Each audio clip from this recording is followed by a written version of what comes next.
ప్రార్థనా మందిరాలపై వెలువల పిటిషన్లు అసహనం వ్యక్తం చేసిన సుప్రీంకోర్టు. ఇటుగా సంజయ్ కుమార్ల ద్విసభ్య బెంచ్ వెల్లడించింది. ఇప్పటికే దాఖలైన ఓ దరఖాస్తుకు సంబంధించిన మధ్యవర్తిత్వం పిటిషన్ అనుమతిస్తున్నామని తెలిపింది. రామజన్మభూమి వివాదం నేపథ్యంలో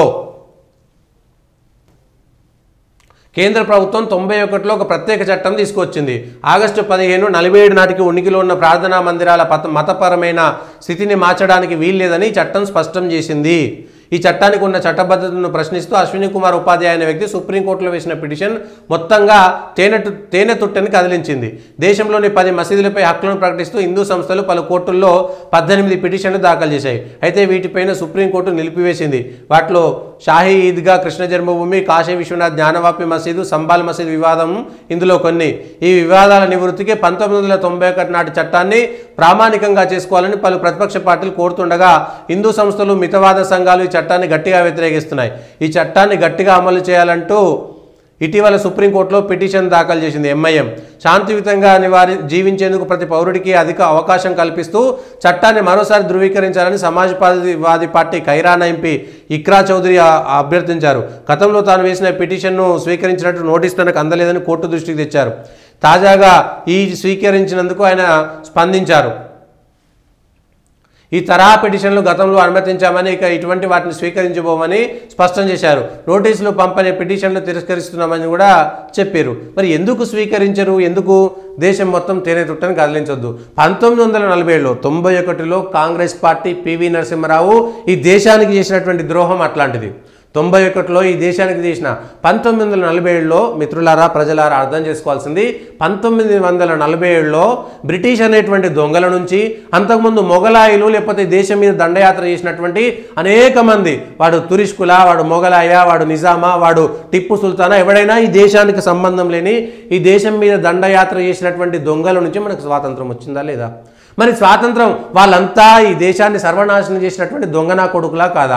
మరి వాళ్ళు ఈ దేశంలో అప్పటికే వేల సంవత్సరాలుగా ఉన్నటువంటి సోమనాథ మందిరం కావచ్చు, అది ఇంకేదైనా కావచ్చు, అనేకమైనటువంటి మందిరాలను సర్వనాశనం చేశారు. మనం తెలంగాణలో ఆంధ్రలో పోతే పెనుగొండనో, రాజమండ్రిలో ఉన్నటువంటి వాళ్ళ నడి మధ్యలో ఉన్నటువంటి మసీదు ఒక మందిరము, దాన్ని మసీదుగా మార్చేసారు.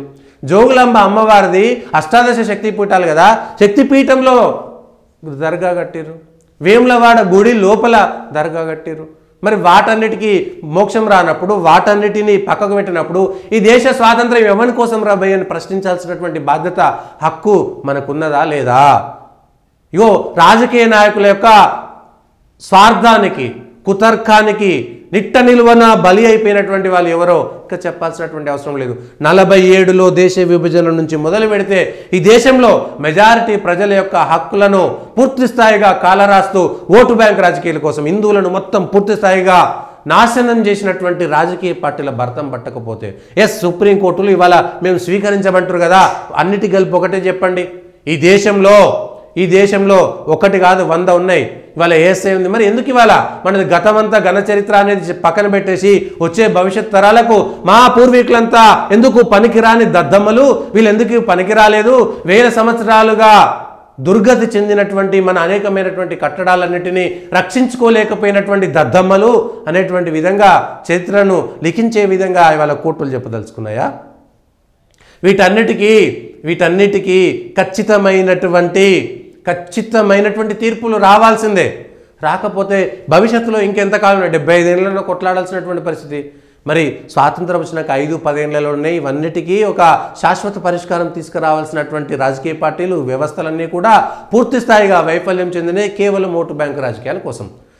1947లో స్వాతంత్రం వచ్చిన తర్వాత, 1957లో గణతంత్రం మన దేశానికి వచ్చిన తర్వాత, రాజ్యాంగం అమల్లోకి వచ్చిన తర్వాత, 1952లో వచ్చిన తర్వాత, కనీసం 62 లోపైనా సరే ఈ దేశంలో అత్యంత క్లిష్టమైనటువంటి సమస్యలను వెంటనే పరిష్కారం చేయకుండా గతంలో ఉన్నటువంటి పాలకులు చేసినటువంటి దుర్గతి వల్ల ఇప్పటికీ 75 సంవత్సరాలుగా మనం వాటినే పట్టుకోవాల్సినటువంటి పరిస్థితి వస్తుంది. మరి మొట్టమొదట వాటిని 1947లో ఈ దేశం విభజన చెందిన సందర్భంలో అప్పుడైనా సరే బుద్ధి లేని, సిగ్గులేని రాజకీయ నాయకులు ఆ రోజు చేసినటువంటి పనికి మాలినటువంటి చర్యల వల్ల ఇవాళ లేవా? హిందువులంతా పక్కకు పోవాలి, వాళ్ళ ప్రార్థనా మందిరాలను కూలగొట్టినా, వాటిని ఏం చేసినా వాటిని తిరిగి పునరుద్ధరించుకోవద్దా? ఇగో ఇది జరిగినటువంటిది. వాడు 500 ఏళ్ల కింద కూలగొట్టినా 1000 ఏళ్ల కింద కూలగొట్టినా 1100 సంవత్సరాలు ఎప్పుడో 1100 అంటే 700 800 సంవత్సరాల క్రితంలో మన భారతదేశంలోకి అడుగు పెట్టినటువంటి ముష్కరుల యొక్క ప్రతి అడుగుని మనం చెరిపివేయాల్సినటువంటి అవసరం ఉన్నది. వాడు 100 ఏళ్ళు పరిపాలించినా 200 ఏళ్ళు పరిపాలించినా మనం బ్రిటిషర్ని ఎలగొట్టలేదా? మరి బ్రిటిషరు 200 ఏళ్ళు పరిపాలించడు కాబట్టి వాడే గొప్ప, వాడిని ఉంచుకుందామని అనుకోలేదు కదా మనం. ఈ దేశంలో 200 ఏళ్ళైనా సరే వాడిని ఎల్లగొట్టడం కోసం 5-6 తరాల పాటు త్యాగాలు చేసి లక్షల మంది ప్రాణాలను త్యాగం చేసి బలిచ్చి దేశం స్వాతంత్రం కోసం పోరాటం చేసిందంటే 200 ఏళ్ళు పరిపాలించిన వాడు బ్రిటిషుడు మన దేశ సంస్కృతి కాదు, వాడు మన దేశానికి సంబంధించినటువంటి వాడు కాదు అని మనం చెప్పినమా లేదా? మరి అట్లనే మొఘలాయుడు వాడి సంస్కృతి కూడా ఈ దేశానికి సంబంధం లేదని చెప్పలేకపోవడం అంటే 40 ఏళ్ళు దేశ విభజన సందర్భంలో ఉన్నటువంటి రాజకీయ నాయకులు చేసినటువంటి దౌర్భాగ్యమైనటువంటి నిర్ణయాల వల్ల ఈ దేశం ఇవాళ ఈ గతిలో ఉన్నదా లేదా? మరి సుప్రీంకోర్టులు మాట్లాడాలి, రాజకీయ నాయకులు మాట్లాడాలి.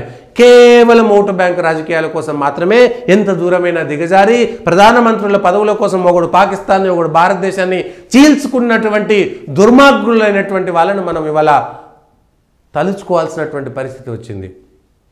ఎవడు గొప్పోడు కాదు, భారతదేశ విభజన కొప్పుకున్న ఏ ఒక్కడు గొప్పోడు కానే కాదు. ఆ రోజు ఉన్నది మీకు తెలుసా? ఈరోజు ఈ దేశంలో అనేకమైనటువంటి ఈ సమస్యలన్నిటికీ మూల కారణం ఆ రోజే జరిగింది.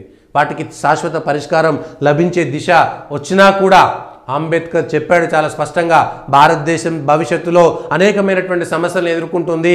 దేశ విభజన సక్రమంగా జరగలేదు, అసలు దేశ విభజన జరగకూడదు. జరిగితే గనక ఖచ్చితంగా ఇక్కడున్న చిట్ట చివరి ముస్లిం అక్కడ పోవాలి, అక్కడున్న చిట్ట చివరి హిందూ కూడా భారతదేశంలోకి రాకపోతే భవిష్యత్తులో నష్టపోయేది హిందువులే అని అంబేద్కర్ మాత్రమే చెప్పాడు. ఇంకెవరు చెప్పలేక అనేక మంది చెప్పారు, కానీ చాలా స్పష్టంగా చెప్పింది. కానీ ఆ రోజు ప్రధానమంత్రి పదవుల కోసం, రాజకీయంలో భవిష్యత్తులో వాళ్ళ పదవుల కోసం, కొన్ని కుటుంబాల కోసం ఈ దేశాన్ని సర్వనాశనం చేసినటువంటి వాళ్ళని చెప్పాలి. ఇవాళ దరఖాస్తులను స్వీకరించమంటే మరి ఏం చేయాలి?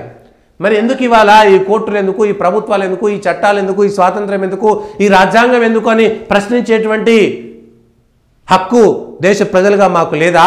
మెజారిటీ ప్రజలుగా మాకు లేదా? ఈ దేశంలో మెజారిటీ ప్రజలు ఎప్పటికీ భయపడుతూనే బ్రతుకుతుండాలనా? వాళ్ళకు సంబంధించినటువంటి గర్వకారణమైనటువంటి ఘనమైనటువంటి చరిత్రను ఇట్లా తొక్కిపట్టాల్సిందేనా? ఎవరు మాట్లాడాలి, ఎవరు చేయాలి? దేశ ప్రజల గురించి మాట్లాడేటువంటి హక్కు లేకుండా చేస్తున్నది వాళ్ళ సుప్రీంకోర్టా కాదా అనేటువంటి విషయాన్ని చేయాలి, తేల్చాలి. సుప్రీంకోర్టు మీరు తేల్చలేకపోతే రాజకీయ నాయకులారా అన్ని పార్టీలు కలిసి కూర్చొని భవిష్యత్తులో ఇవన్నీ రాకుండా మీరు ఒక నిర్ణయం తీసుకోవాలని చెప్పండి. ఇవాళ ఈ దేశంలో ఉన్నటువంటి వాడవడో ఎంఐఎం వాడవడో సమాజ్వాదీ పార్టీ వాడు, ఇద్దరు ఎంపీలు కలిసి కూర్చొని సుప్రీంకోర్టులో చెప్తే వాళ్ళిద్దరి కోసం భయపడ్డటువంటి కోర్టులు ఇవాళ 80% ఉన్నటువంటి మెజారిటీల యొక్క హక్కులని తుంగలో దొక్కుతున్నారా కాదా అనేటువంటి విషయాన్ని మనం అర్థం చేసుకోవాల్సినటువంటి అవసరం ఉంది. ఈ దేశంలో మెజారిటీ హక్కులు తుంగలో తొక్కబడుతున్నాయి. అది 1947లోనే మూలం. ఈ దేశంలో హిందువులు మెజారిటీగా ఉండి, ఈ దేశంలో ముస్లింలు మైనారిటీగా ఉండి, ముస్లింలు వాళ్ళ దేశం కోసం పోరాటం చేసి దేశ విభజన చేసుకోగలిగారు. ప్రజలారా, భవిష్యత్తు ఎట్లుంటుందో ఆలోచించుకోండి, భవిష్యత్తు ఎట్లుంటుందో ఆలోచించుకోండి. ఇంతకంటే దరిద్రమైనటువంటి ఇంక దేశంలో స్వతంత్రం ఎందుకు వచ్చిందో అర్థం కానటువంటి సిచ్యువేషన్ ఉంది. ఇప్పటికైనా ఆలోచన చేయకపోతే మన నాయనమ్మలనో మన వాళ్ళ అంతకంటే ముందు వాళ్ళనో బర్వాతల బతుకమ్మలు ఆడిచింది కదా నిజాం అనేటోడు, రేపు పొద్దుగాల 10-20 ఏళ్ళల్లో అదే జరుగుతుంది. మళ్ళా మనం కాసిం రజ్వీ చేతిలోకో, నిజాం చేతిలోకో, లేకపోతే అక్బర్ ఖాన్ చేతిలోనో, ఔరంగాబాద్ ఔరంగజేబు ఖాన్ చేతిలోకే వెళ్ళేటువంటి ప్రమాదం ఉంది. ఇది రాసి పెట్టుకోండి.